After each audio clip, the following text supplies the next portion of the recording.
السلام علیکم ورحمۃ اللہ وبرکاتہ۔ تیسرے مرحلے میں منتقل ہونے یا فروانے سے لاک ڈاؤن ہٹانے کے بارے میں آج کوئی بھی فیصلہ نہیں ہوا۔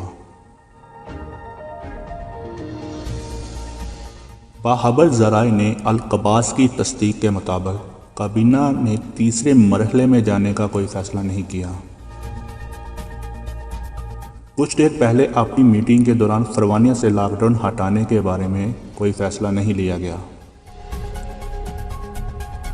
ذرائع نے تجویز پیش کی ہے کہ کابینہ اگلے اجلاس کے لیے متعددہ موضوعات پر بات کرے گی اور یہ جمعرات کو ہوگا، جس میں فروانے پر عائد پابندی کو ختم کرنا ہے یا نہیں کرنا اس پر فیصلہ کیا جائے گا۔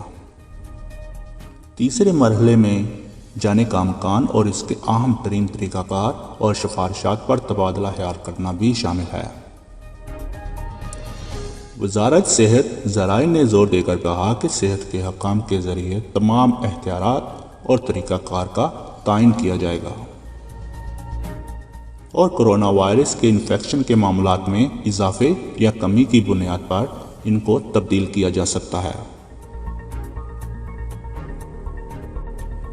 دوسری طرف ان حالات میں خارجیوں کا کہنا ہے کہ تنخواہ وصول کرنا ان دنوں ایک خواب کی طرح لگتا ہے۔ ان حالات میں زندہ رہنا مشکل ہے۔ سیکیورٹی گارڈ سمیت اور صفائی کمپنیوں میں ملازم سینکڑوں کارکنوں کو مالی مشکلات کا سامنا کرنا پڑ رہا ہے۔ گزشتہ 3 ماہ سے انہیں اپنی تنخواہیں موصول نہیں ہوئیں،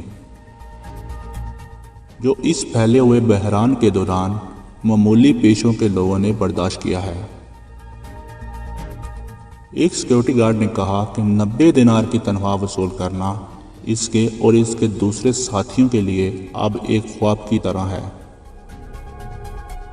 کیونکہ انہیں 3 ماہ سے تنخواہ نہیں ملی۔ انہوں نے کہا اسکولوں میں رکاوٹ اور اساتذہ کی عدم موجودگی کی روشنی میں ان حالات میں رہنا مشکل ہے۔ ایک ویڈیو کلپ میں سیکیورٹی گارڈ نے تمام متعلقہ افراد اور اداروں کو ہدایت کی۔ اس نے اشارہ کیا کہ لوگ پوچھتے ہوئے تھک چکے ہیں۔ انہوں نے مزید کہا کہ اگرچہ بہت سارے لوگ ہماری مدد بھی کر رہے ہیں، لوگوں سے مدد مانگنا آسان نہیں ہے۔ ہم صرف اپنی عزت اور حقوق چاہتے ہیں۔